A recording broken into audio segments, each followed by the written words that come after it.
Cek, cek.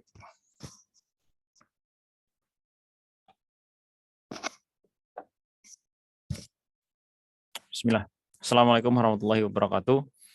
Selamat malam semua adik-adik. Alhamdulillah pada kesempatan malam hari yang berbahagia ini, Kak Ari senang sekali bisa bertemu dengan kalian semua, teman-teman dari seluruh Nusantara, untuk melanjutkan rangkaian dari pertemuan materi kita. Sudah tidak terasa sampai pada pertemuan ke-21 ya. Jadi ini merupakan pertemuan terakhir. Tapi mudah-mudahan setelah ini kalian bisa lagi bergabung di kelas psikotes. Itu artinya kalau kalian masuk kelas psikotes berarti nanti kalian lulus SKD ya. Amin. Baik. Langsung saja materi malam hari ini melanjutkan materi yang sebelumnya, yaitu TKP ya, anti radikalisme.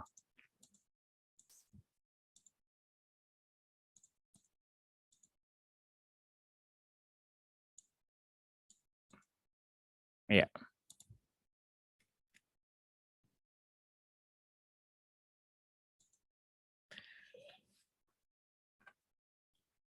Jadi buat teman-teman semua, sedikit saran dari Kak Ari, apa materi yang sudah pernah kalian dapatkan, kemudian tryout-tryout yang sudah kalian kerjakan, itu semua adalah bekal kalian ya menuju kepada pertandingan yang sesungguhnya ya. Kalau bisa dikatakan SKD itu adalah sebuah pertandingan. Jadi ini merupakan persiapan kita ya kemarin selama kurang lebih berapa bulan ya? Ada 5 bulan nggak?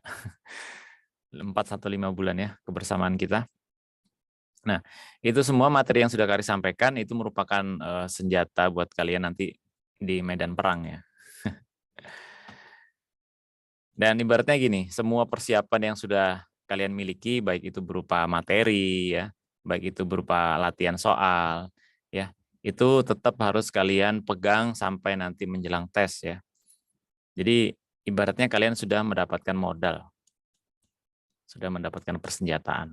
Tinggal nanti kalian bawa ini ke SKD yang aslinya ya. Nah, tentu di dalam perjalanan menuju finish ini ada yang namanya perjalanan ya, lika-liku perjalanan. Kan tidak semuanya itu instan. Kalian sudah berjuang berapa lama? Ya, sudah berjuang mengorbankan waktu, kemudian pikiran, tenaga, materi ya, untuk bisa mempersiapkan segalanya untuk tes di tahun ini. Yang tidak kalah pentingnya adalah kalian harus memiliki semangat yang tinggi.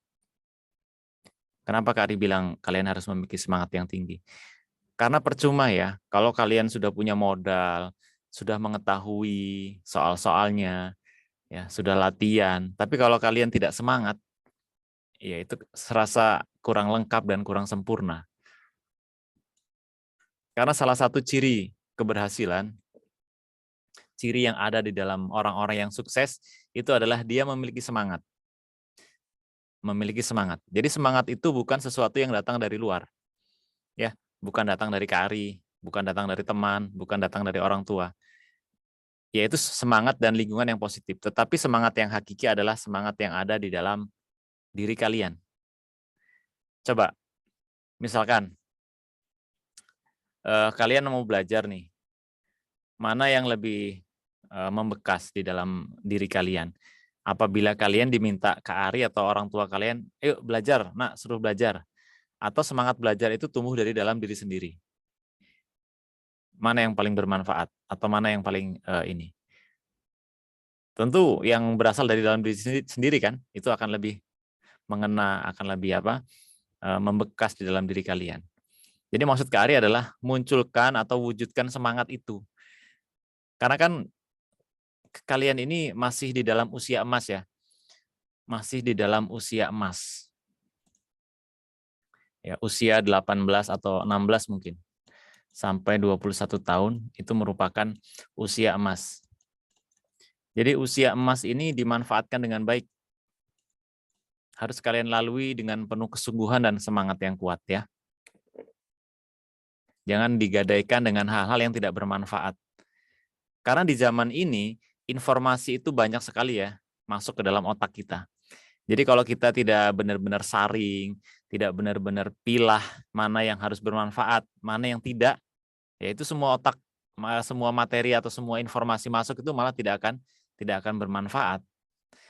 Jadi harus diserap, harus disaring mana informasi-informasi yang bermanfaat. Oke? Jadi harus memiliki semangat yang tinggi untuk meraih kesuksesan. Kemudian buat teman-teman yang masih stagnan, ya, Kak, saya sudah mengerjakan tryout sampai vol 10. Tapi kok nilai saya masih 350. Ada nggak? Ada nggak teman-teman di sini yang sudah mengerjakan tryout sampai vol 10, tetapi nilainya masih 350? Ada nggak? Nggak ada kan? Masih ada. Tapi syaratnya itu dikerjakan nggak? Vol 1 dikerjakan nggak? Sampai vol 9, ini, atau tiba-tiba vol 10. Syaratnya harus kalian kerjakan berurutan, kemudian dibaca pembahasan.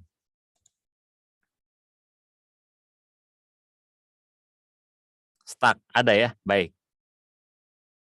Oke, berarti masih ada yang stuck di angka 300. Oke, baik. Jadi gini, buat teman-teman yang masih stuck di angka 300-an, ini ada sedikit tips dari Kak Ari. Ya. Yang pertama adalah kalian harus mengetahui kelemahan kalian di mana. Kelemahan saya di TWK atau di TIU. Ya. Nah, biasanya kan kalian lebih fokus kepada TWK dan TIU ya. Mondar-mandir. Tetapi mungkin kalian lupa ada aspek yang bisa mendulang poin maksimal dan mungkin lebih gampang daripada kedua aspek ini. Apa itu? Ya, aspek itu adalah TKP. Coba. Jadi ini Kak Ari balik. Jadi misalkan kalian belajar TWK dan TIU dulu, ini coba dibalik. Sekarang coba pelajari TKP dulu. Kenapa? Ya karena TKP itu ada 45 soal. Dengan maksimal poin 225. Kak Ari yakin, rata-rata kalian mengerjakan soal TKP itu, kisaran skor yang didapat adalah berkisar antara 180 poin, ya enggak? Ada mungkin yang 200 beberapa. Iya kan? Kisaran 180 poin. Padahal target di TKP harus menyentuh angka 200. Gimana caranya, Kak? Ya, gini caranya. Ini karena materinya TKP, jadi Kak Ari bahas TKP dulu ya, TWK dan TIU nanti. Oke, jadi gini. Dari 45 soal itu, kalian mendapatkan skor 180, itu artinya 45 soal, kalian mendapatkan poin rata-rata 4, ya enggak? 45 kali 4 berapa? 180. Coba dimaksimalkan, ya. Karena rata-rata memang peserta tes SKD itu rata-rata menjawab poin itu 4. Sulit sekali atau jarang sekali yang mendapatkan skor 5. Ya, apalagi soal TKP yang hot. Jadi caranya adalah kalian harus mempelajari materi TKP ini agar mendongkrak nilai dari 180 menjadi 200. Gimana caranya? Ya. Jadi dari 45 soal ini, usahakan menjawab benar, mendapatkan poin 5 itu ada 35 soal bernilai 5 dan 10 soal. Ya, itu boleh kalian salah yang bernilai 4. Jadi berapa ini? 35 soal kalian mendapatkan poin 175 ditambah 4 kali 10, 40. Ya, ini kalian salah 10 ya, salah 10. Ini masih mendapatkan poin 215 poin. Nah, ini kan sungguh maksimal sekali. Yang tadinya 180 menjadi 215. berarti tambah berapa poin kalian? 30, 35 poin, kan lumayan tuh. Yang tadinya skor kalian 350, itu bisa naik menjadi 380-an. Atau yang tadinya skornya 400, itu bisa naik menjadi 435-an. Nah, ini kan bisa bersaing di daerah nih. Kalau skor 400 ke bawah, ya mohon maaf, ini sulit sekali untuk mencapai ranking atau lolos ranking di provinsi. Ya, ini Kari katakan tegas. Nggak mungkin, karena provinsi yang paling kecil nilainya pun misalkan apa? Daerah Papua, kemudian daerah mana itu provinsi yang skor SKD-nya rata-rata di bawah, itu pun harus 400 ke atas. Apalagi kalian yang berada di wilayah Pulau Jawa, itu harus tinggi ya, harus 430 ke atas. Di Pulau Sumatera juga demikian, tinggi-tinggi. Ya artinya apa? Ini masih ada waktu 2 bulan ya untuk mempersiapkan tes SKD. Jadi tolong dibaca lagi, direview lagi, mana kelemahan kalian. Saya lemahnya di TWK, Kak. Oke. Kalau lemah di TWK, itu kalian pelajari lagi, dipetakan. TWK ini apa sih yang keluar? Oh, ternyata ada 5 aspek, nasionalisme, integritas. Nah, kan kalau di buku EVA itu ada ya. Nah, di buku EVA itu kan ada materi dan contoh soalnya. Nah, itu benar-benar dipahami. Benar-benar dipahami. Jangan dulu beranjak ke materi yang lain sebelum TWK itu paham. Ya. Sama juga TIU. TIU itu kan banyak aspeknya, ada berhitung, ada analitik. Ya. Kemudian setelah semua itu kalian review kembali, penting juga untuk memanajemen waktu.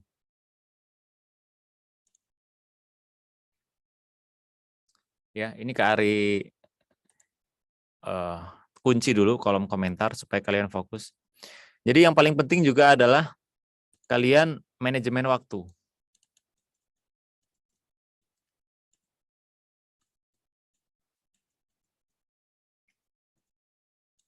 Setiap kalian tuh beda-beda. Ada yang mengerjakan TKP dulu, ada yang mengerjakan TIU dulu, ada yang mengerjakan TWK dulu. Nah, itu dicoba di 15 tryout nanti. Ya. Selama 15 kali ini kalian coba, saya ini efisiennya mana? Seperti di kelas tadi sore ya. Itu ada yang mendapatkan skor di vol 8 itu 500 berapa ya? Atau di kelas ini ya? 500 lebih. Itu kelas ini atau kelas sore tadi? Itu ada 500. Padahal dia sulit ya, TIU-nya kesulitan. Tapi bisa mendapatkan skor 500. Kak Ari tanya, gimana rahasianya? Ya, salah satu kuncinya adalah manajemen waktu, Kak, katanya. Jadi saya mengerjakan TIU di bagian analitik, khusus TIU analitik, itu saya akhirkan di akhir. Nah, ini contoh ya, contoh manajemen waktu. Jadi saya mengerjakan TWK, TIU, kecuali analitik, dan TKP. Lalu di bagian akhir saya kembali ke TIU dan mengerjakan analitik karena analitik ini biasanya memakan waktu kan gitu. Nah, ini contoh manajemen waktu.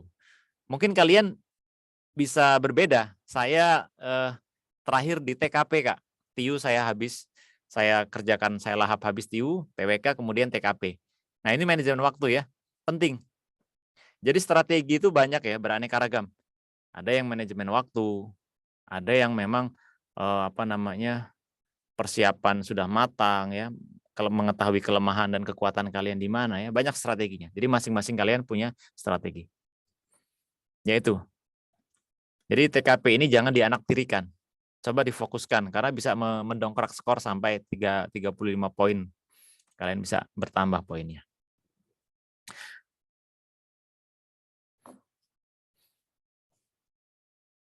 Kemudian kita lanjutkan materi mengenai anti radikalisme.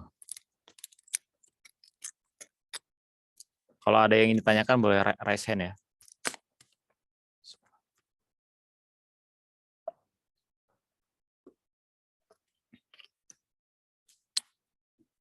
Ya. Kalau di buku itu halaman 181.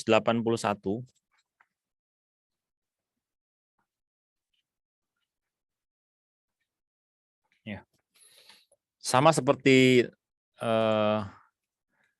materi TKP yang lain, kita juga harus mengetahui daripada tujuan. Apa sih tujuan dari anti radikalisme ini? Ya.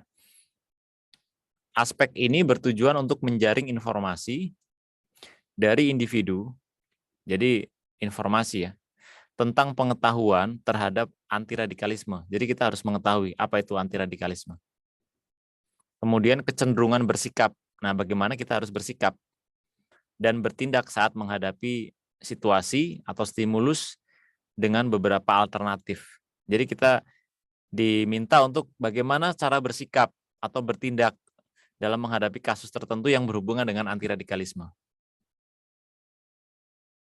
Ya. Ya, ini adalah tujuan daripada anti radikalisme. Lalu di buku itu juga sudah ada berapa contoh soal tuh? Ada 5 contoh soal. Mungkin di sini akan Kak Ari berikan 10 contoh soal. Nah, ini contohnya. Contoh soal radikalisme nomor 1. Sebagai seorang ASN, salah satu sikap dalam menahan paham radikalisme adalah sikap ...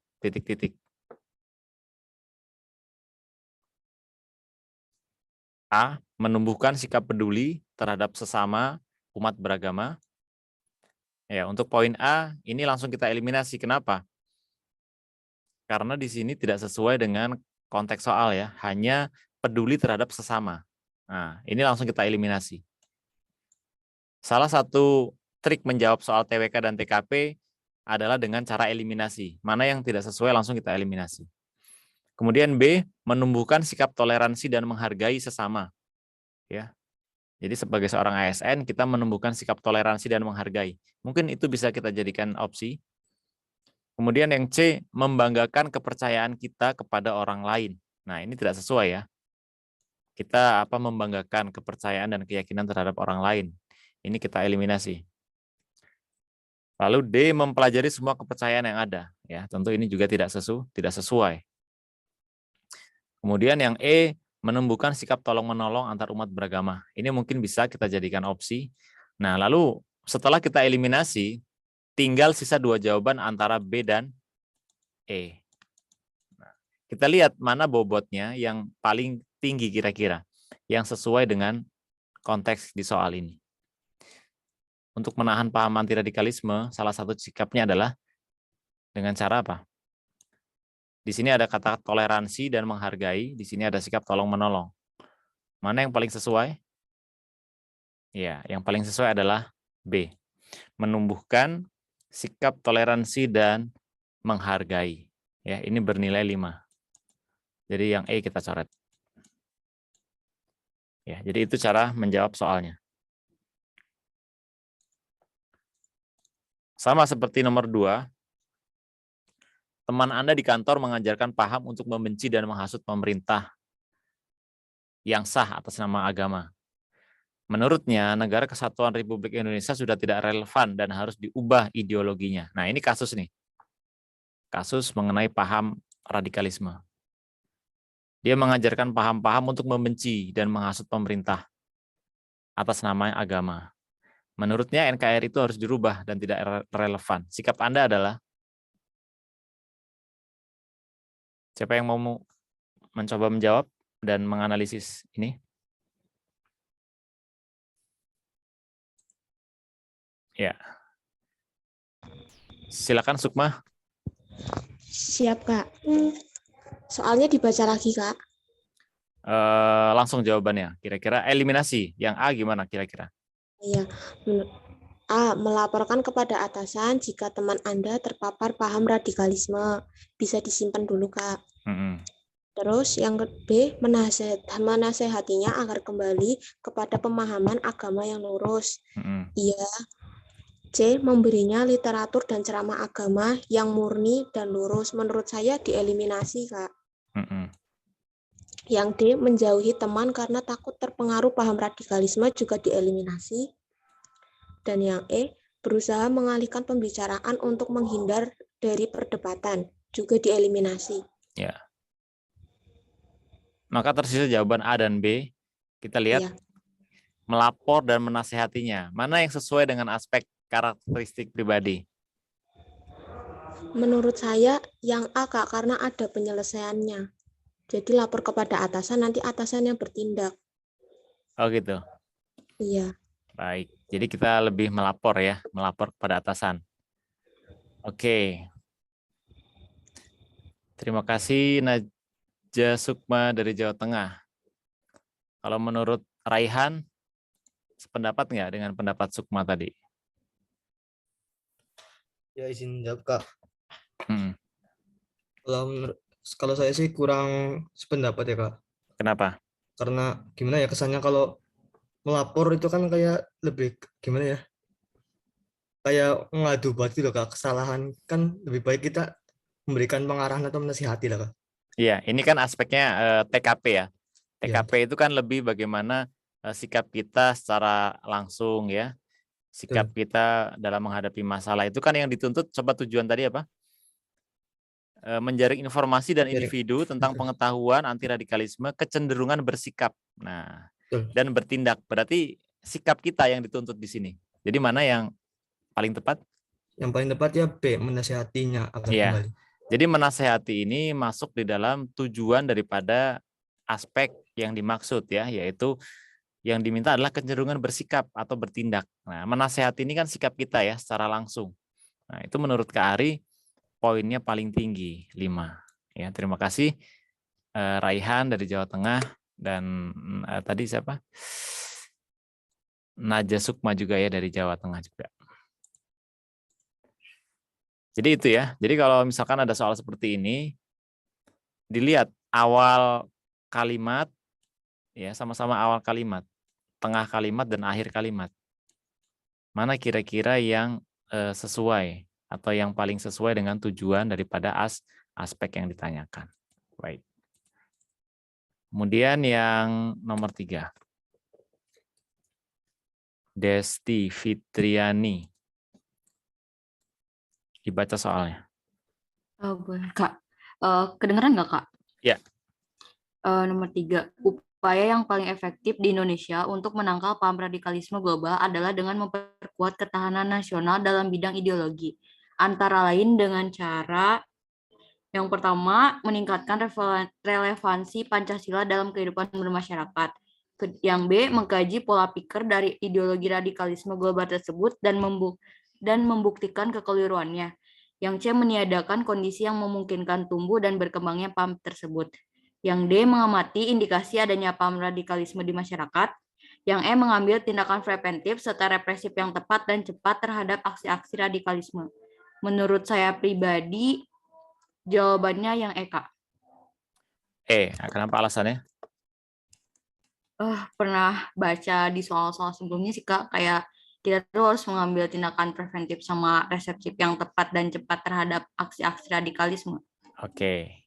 Ya, jadi kalau kita bertemu dengan soal-soal TKP, kita kembalikan kepada tujuannya ya. Jadi tujuan daripada aspek ini adalah kecenderungan bersikap. Nah, sikap itu berarti tindakan.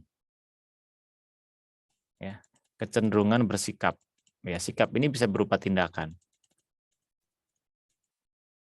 Ya, jadi dari sini langsung bisa kita lihat mana yang kira-kira konteksnya adalah tindakan ya, meningkatkan relevansi, mengkaji pola pikir, meniadakan, mengamati. Ya, ini hanya mengamati.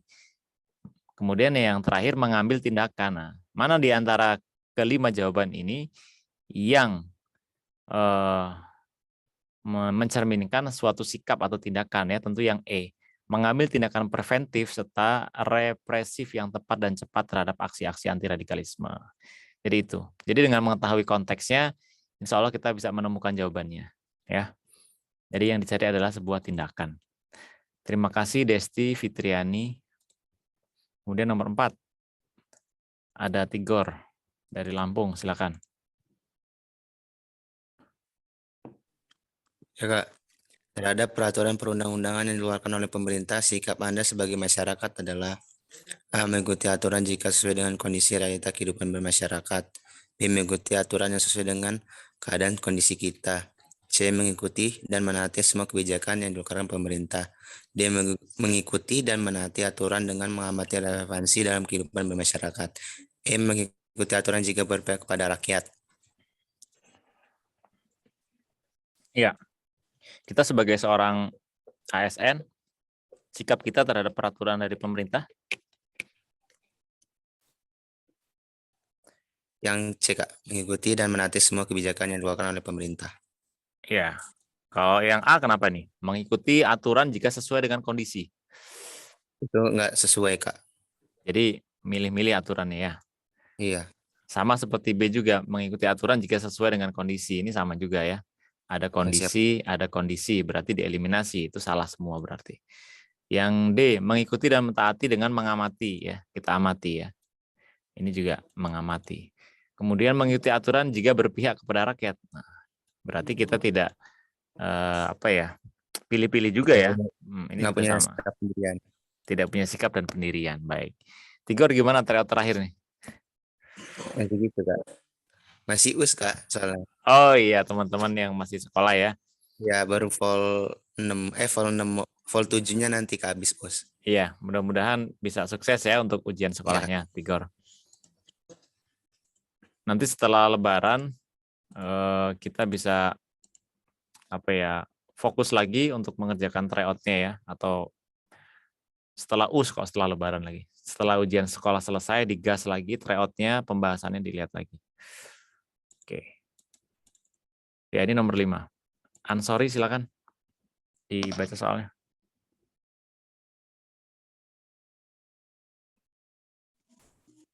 Assalamualaikum, suaraku masuk, Kak? Waalaikumsalam. Ya, silakan masuk. Nomor 5. Sebagai seorang ASN, jika ada kebijakan pemerintah yang dirasa tidak adil dan hanya berpihak kepada kalangan elit pemerintah saja, sikap Anda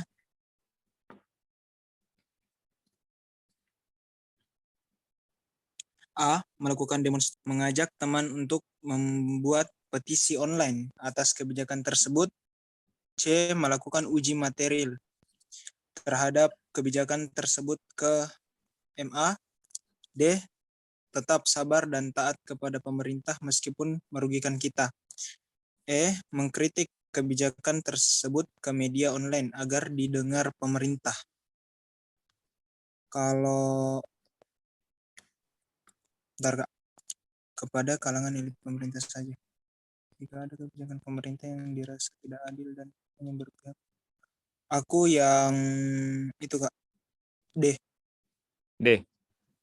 Tetap sabar dan taat kepada pemerintah meskipun hal itu bisa merugikan kita. Kenapa? Kenapa yang D? Alasannya apa nih?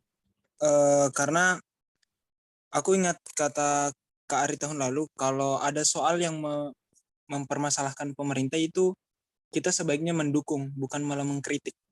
Iya, iya benar ya. Itu salah satu jalan pintas untuk soal-soal yang berkaitan dengan pemerintah. Benar ya. Jadi yang kita harapkan ini kan soal ini yang mengeluarkan pemerintah ya. Jadi menilai bagaimana ya kondisi kita terhadap paham-paham anti radikalisme. Kita mendukung pemerintah atau bertentangan. Nah, tentu kita harus menjawab, kita harus sejalan dengan pemerintah ya. Tidak boleh kita melakukan demonstrasi. Ya meskipun itu dibenarkan, tetapi kan kita seorang ASN ya. ASN itu kan dia bagian dari pemerintah. Nah, ini kata kuncinya. Ya tidak boleh memprotes kebijakan sendiri gitu kan. Atau kita itu bagian daripada pemerintah, maka kita tidak boleh. Atau mengajak teman untuk membuat petisi online. Ya ini juga sama sebenarnya ya, memprotes tapi lewat online. Kemudian melakukan uji material. Nah, ini mungkin bisa ya. Ini secara prosedural kan kalau ada undang-undang yang bertentangan bisa kita lakukan uji material. Kemudian mengkritik, ini juga salah. Nah, mana di antara poin C dan D yang tinggi skornya? Kita lihat di sini ada melakukan uji material dan ada tetap sabar dan taat kepada pemerintah. Nah, mana yang lebih tinggi? Tentu yang D ya, tetap sabar dan taat. Karena kita bagian daripada ASN. Ya. Pemerintah itu mengeluarkan peraturan dan kebijakan tidak mungkin tidak ada uji material, tidak mungkin ada tidak ada uji publiknya, pasti ada ya. Jadi kita harus tetap yakin kepada keputusan pemerintah meskipun hal itu bisa merugikan diri kita sendiri. Jadi di sini juga ada nilai-nilai apa? nilai-nilai kebangsaan, nilai-nilai nasionalisme sebagai warga negara yang baik, ya. Gitu. Gimana Ansori, tryoutnya sudah sampai vol berapa? Masih vol 8 Kak. Gimana? Ada kesulitan? Sepertinya di vol 8 tuh TIU-nya sulit loh. Iya, justru itu yang statistiknya itu turun lagi.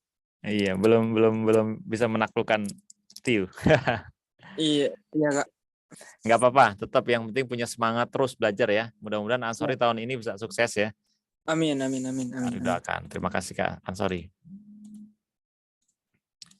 Jadi kita harus mendukung kebijakan dan peraturan pemerintah. Oke, sekarang nomor 6. Nah, nomor 6 ini tidak ada kayaknya. Tidak ada di buku. Silakan, ada yang mau mencoba menjawab?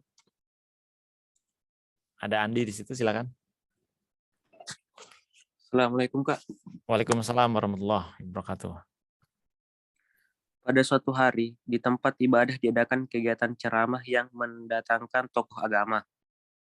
Pembicara membicarakan pro dan kontra ideologi Pancasila apabila ditinjau dari ajaran agama.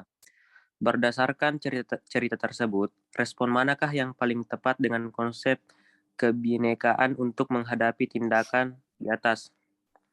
A. Meminta penyelenggara menghentikan acara karena membahayakan eksistensi NKRI berdasarkan Pancasila. B. Melaporkan ke pihak yang berwajib karena telah menyebarkan informasi yang tidak benar terkait Pancasila. C. Setelah kegiatan selesai, menemui pembicara untuk berdiskusi tentang Pancasila sebagai idul negara. D. Meminta pemerintah untuk menertibkan penceramah agar memiliki pemahaman tentang ideologi Pancasila. E. Mengingatkan pembicara bahwa Pancasila sebagai ideologi untuk menjaga persatuan dan kesatuan bangsa. Yang pertama, kita mengeliminasi dulu kayaknya ya Kak ya. Iya, lebih mudah untuk dieliminasi. Kira-kira yang A gimana nih?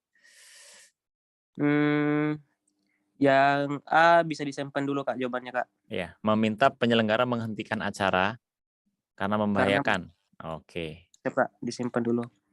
Terus yang B langsung dieliminasi aja Kak. Melaporkan ke pihak berwajib karena telah menyebarkan informasi yang tidak benar. Main lapor nih kayaknya kurang tepat ya. Siap Kak. Mungkin ada jalan lain yang lebih bijak. Oke, nah yang C? Setelah kegiatan saya menemui pembicaraan untuk tentang Pancasila sebagai idul negara. Bisa disimpan juga Kak. Bisa ya, yang C mungkin bisa disimpan karena dia ada di situ sikap dan perilaku kita di dalamnya. Oke, yang D? Meminta pemerintah? Untuk benar yang menjaga memiliki pemahaman tentang saya rasa dieliminasi Kak. Kenapa? Disimpan deh Kak, disimpan Disimpan? ini Kak. Ya betul. Kenapa disimpan?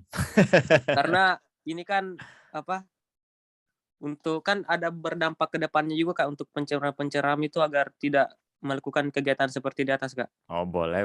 Oke. Yang E? Mengingatkan pembicara bahwa untuk menjaga personal disimpan juga Kak. Oh, banyak yang disimpan ini. Iya Kak. Soalnya mirip-mirip semua Kak. Mirip-mirip, baik. Kalau mirip-mirip berarti diperhatikan awal, tengah, dan akhir kalimat. Coba. Mungkin di komentar ada yang mau berkomentar, silakan. Ini di sini ada meminta penyelenggara menghentikan acara. Di sini ada setelah selesai menemui pembicara untuk berdiskusi tentang Pancasila sebagai ideologi negara. Kemudian meminta pemerintah untuk menertibkan penceramah. Kalau menurut Kak Ari, yang D ini terlalu jauh loh. Meminta pemerintah, sedangkan yang di ini kan respon ya, respon kita saat itu. Berarti kalau kayak gitu, kalau respon kan artinya kita harus bertindak cepat. Kalau saya sih ya antara A dengan yang C Kak. Kalau saya yang C. C. Mengingat A dan C. Oke, kita lihat yang A. Meminta penyelenggara menghentikan. Kita hentikan acara itu.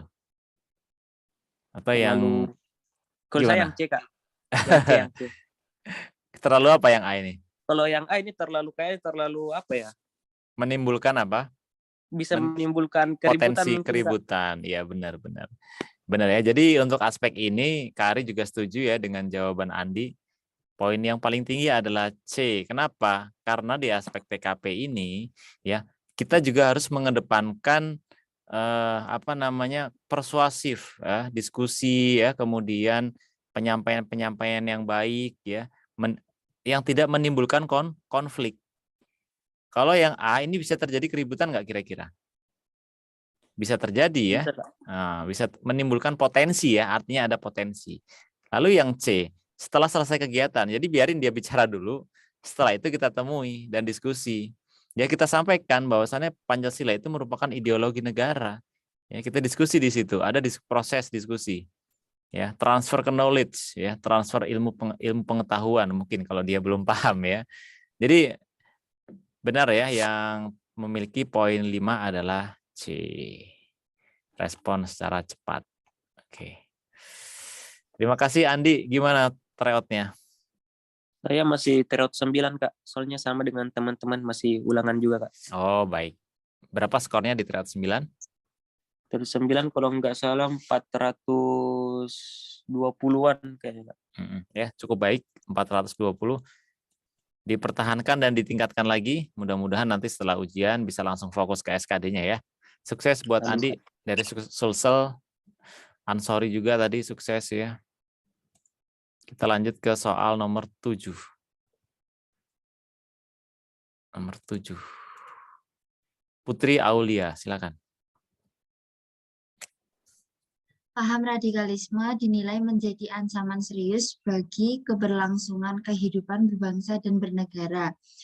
Gerakan radikal kelompok tertentu yang mengatasnamakan agama atau ideologi tertentu merupakan salah satu bentuk pelanggaran sila ke-1 mungkin, Kak. Iya, kenapa sila ke-1? Karena kan kita kan yang sila ke-1 kan tentang ketuhanan yang Maha Esa kan, Kak. Iya. Kan sedangkan di negara kita kan tertera kalau di negara kita kan tertera agama yang diakui itu maksudnya ada 5 kayak gitu. Sedangkan kalau radikalisme kan melenceng dari agama yang sudah ditetapkan oleh negara kita. Iya, ya artinya bahasa lebih umumnya yaitu soal ini membicarakan mengenai radikalisme yang mengatasnamakan agama. Nah, ini sebagai kata kuncinya. Oh, berarti sesuatu itu berdasarkan agama. Berarti yang bertentangan dengan agama adalah sila ketuhanan yang Maha Esa ya. Benar. Terima kasih Putri Aulia.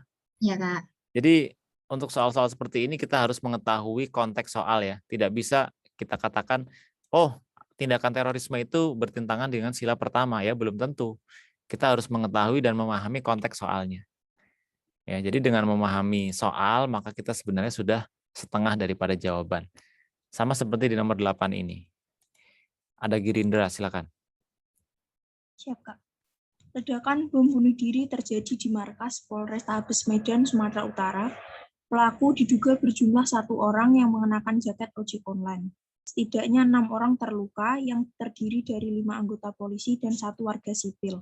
Aksi ini merupakan contoh kasus bentuk penyimpangan sila ke. Ini sama-sama terorisme yang tadi mengatasnamakan agama konteksnya. Nah, kira-kira menurut Girindra nomor 8 ini konteksnya apa? Berkaitan dengan apa konteksnya yang dibicarakan? Lebih ke kemanusiaan, Kak. Ya, sisi kemanusiaan. Berarti penyimpangan sila keberapa itu? Antara 2 sama 5, Kak. Antara 2 dan 5. Oke, kemanusiaan yang adil dan beradab. Keadilan sosial bagi seluruh rakyat Indonesia. Mana yang kira-kira sesuai? Ini keadilan apa ini? Konteks soalnya ini keadilan bagi seluruh rakyat Indonesia atau apa? Lebih ke kemanusiaan yang adil dan beradab, Kak. Iya, lebih kepada kemanusiaan yang adil dan beradab. Ya, benar ya. Jadi konteks soal ini adalah nilai kemanusiaan yang dijadikan sorotannya. Ya, bukan mengatasnamakan agama, bukan merusak kepentingan umum ya, tapi ada sisi kemanusiaannya.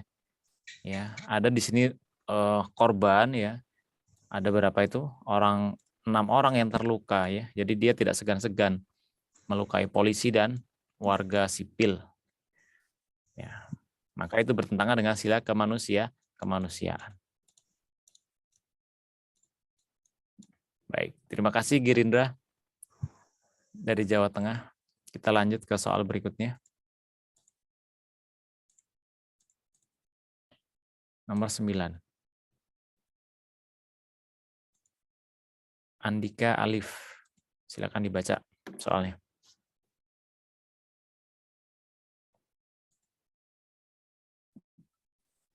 Apakah suara saya terdengar, Kak? Iya, silakan. Oke, siap. Organisasi Papua Merdeka atau UPM sudah berdiri sejak tahun 1965 dan masih berdiri sampai sekarang. Gerakan ini merupakan salah satu organisasi yang bersikeras untuk memisahkan Papua Barat dari wilayah NKRI dan ingin merdeka karena merasa jika daerah mereka tidak ada hubungannya dengan bangsa Indonesia. Hal ini termasuk pelanggaran sila ketiga persatuan. Iya, konteksnya apa ini di sini? Konteksnya di sini ingin memecah belah, ingin keluar dari NKRI. Iya, ingin keluar dari wilayah NKRI ya. Berarti berhubungan dengan sila persatuan Indonesia ya, sila ketiga. Andika gimana tryoutnya? Sampai vol berapa? Masih vol 6, Kak. 6. Berapa skornya? 470. Oke, lumayan bagus ya. Dari provinsi mana, Andika? Jawa Timur, Kak. Jawa Timur ya. Andika sudah pernah ikut tes tahun kemarin? Udah, Kak, udah. Udah ya. Skornya berapa tahun kemarin? 402. 402 ya. Mudah-mudahan udah lebih siap ya tahun ini untuk Jawa Timur. Iya, Kak, siap. Tetap konsisten dan semangat, dijaga motivasinya ya, Andika. Siap. Terima kasih ya, selalu siap. Oke, di sana ada Akmal untuk menjawab soal nomor 10. Iya, Akmal silakan. Upaya yang paling efektif di Indonesia untuk menangkal paham radikalisme global adalah dengan memperkuat ketahanan nasional dalam bidang ideologi, antara lain sebagai berikut. Kecuali A. Meningkatkan relevansi Pancasila dalam kehidupan bermasyarakat, B. Mengkaji pola pikir dari ideologi radikalisme global tersebut dan membuktikan kekeliruannya, C. Meniadakan kondisi yang memungkinkan tumbuh dan berkembangnya paham tersebut, D. Mengamati indikasi adanya paham radikalisme di masyarakat, E. Mengambil tindakan preventif serta represif yang tepat dan cepat terhadap aksi-aksi radikalisme. Ya, ini jawabannya mirip-mirip seperti soal yang tadi ya. Ini ada upaya yang paling efektif. Mungkin dieliminasi dulu, Kak. Ya, yang A? Meningkatkan A bisa masuk. Dicoret. Bisa masuk. Dicoret atau gimana? Dicoret, Kak. Eliminasi berarti? Ya. Oke. Yang B bisa. Yang B bisa. Yang C dicoret, Kak. C dicoret. Yang D bisa. Yang D. Yang E dicoret. E dicoret. Ya. Iya. Menurut saya yang D, Kak, mengamati. Soalnya belum ketindakan. Oke, mengamati, diamati dulu. Upaya yang paling efektif. Kenapa harus diamati dulu, Akmal? Kadang kan di soal itu yang kecuali, Kak. Oh, kecuali ya? Oh iya, kecuali. Benar. Oke, Karim malah nggak tahu nih ada kecuali di sini ya. Oh iya. Kalau yang lain ini apa ini? Meningkatkan ya. Ini ada aksi di dalamnya ya. Ada sikap dan tindakan. Mengkaji ya, kemudian meniadakan kondisi yang memungkinkan untuk berkembangnya ya. Kita tiadakan, benar. Ini hanya mengamati ya. Kemudian yang E ada tindakan preventif. Ini juga sebenarnya benar ya. Kita lakukan tindakan. Ya, Kak Ari juga setuju dengan Akmal. Mungkin teman-teman gimana? Setuju nggak? Setuju ya. Ini hanya mengamati. Ya. Maka untuk soal TKP ini juga harus dilihat ada kecuali atau tidak ya. Tadi Kak Ari nggak lihat ada kecuali di sini. Gimana Akmal? Vol 10 udah dikerjakan belum? Baru Pol 9, Kak. Vol 9. Berapa skornya? Kemarin tuh 485. 485 ya. Tetap dipertahankan ya Akmal, dijaga motivasi dan semangatnya ya. Siap. Amin, Kak. Tetap semangat sampai nanti saat tes SKD. Jadi nanti pada saat tes SKD itu ya teman-teman, ingat ya, sebelum tes itu kalian harus sarapan dulu.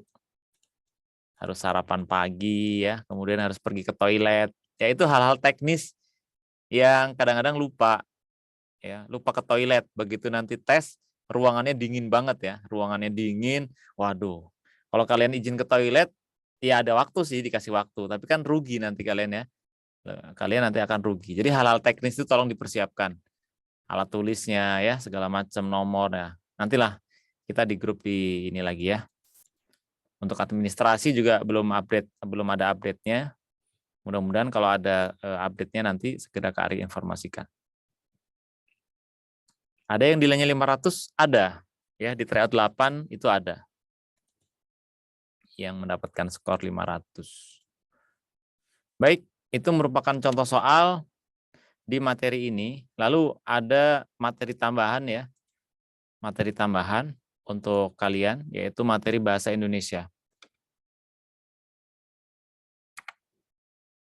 Oke, sorry. Ya. Ini ada materi tambahan.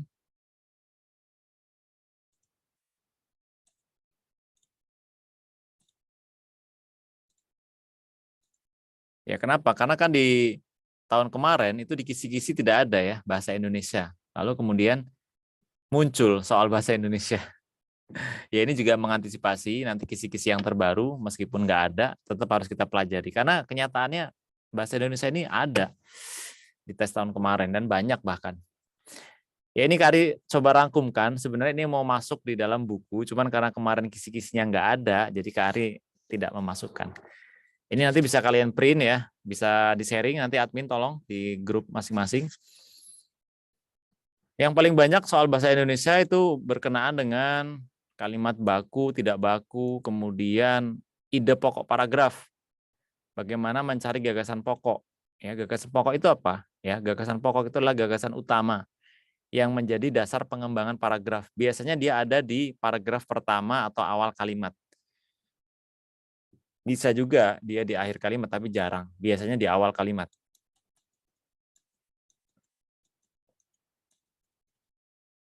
Ya, gagasan pokok itu adalah tema utama, ya, yang kalimat-kalimat setelahnya itu adalah kalimat yang mengembangkan daripada ide gagasan utama ini.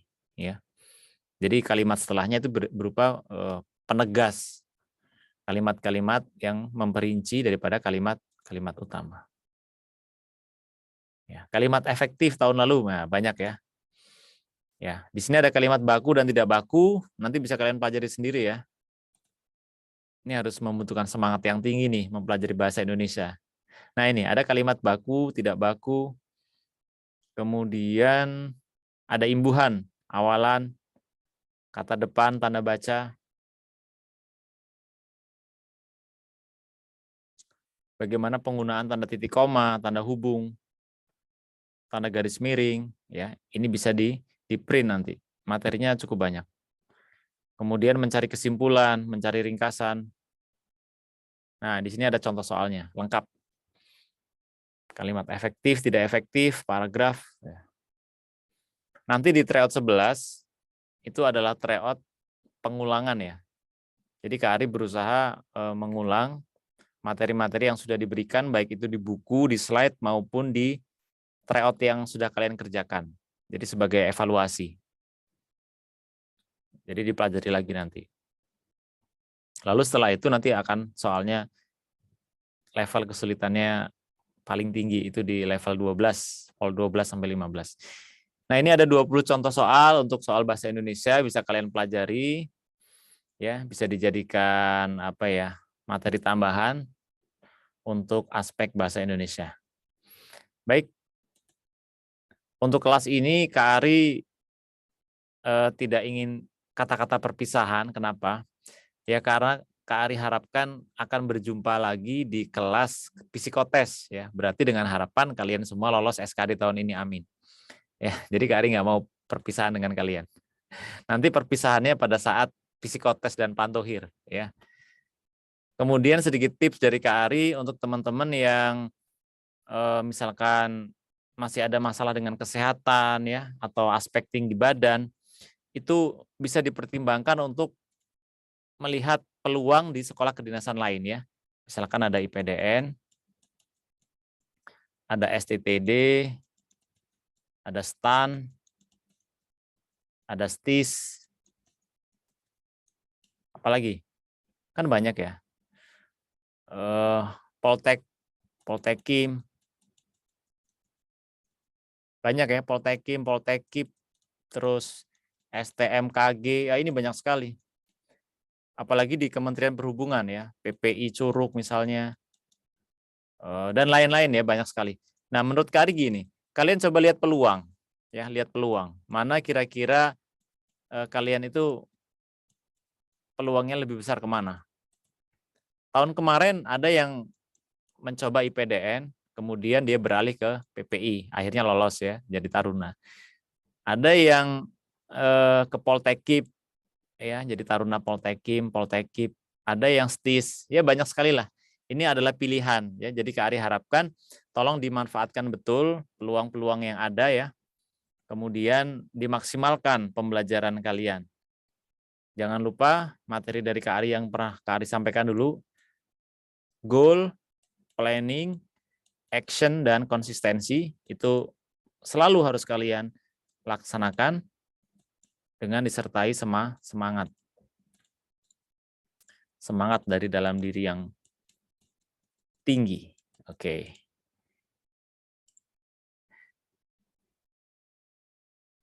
Ya, Akpol ya, Regina dari Sumsel. Mudah-mudahan bisa lolos Akpol ya. Ada yang mau Akpol, Akmil?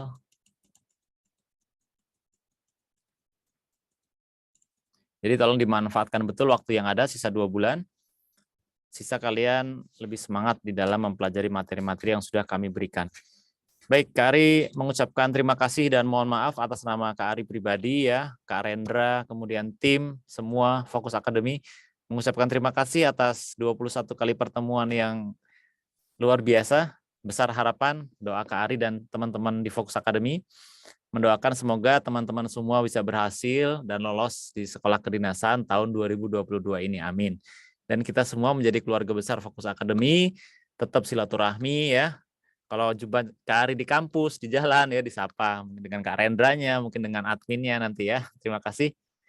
Ya, mohon maaf, sampaikan salam hangat buat keluarga di rumah. Tetap jaga kesehatan dan tetap semangat ya. Kak Ari akhiri. Selamat malam. Assalamualaikum warahmatullahi wabarakatuh. Untuk grup, nanti kita selalu bisa berdiskusi di grup. Terima kasih.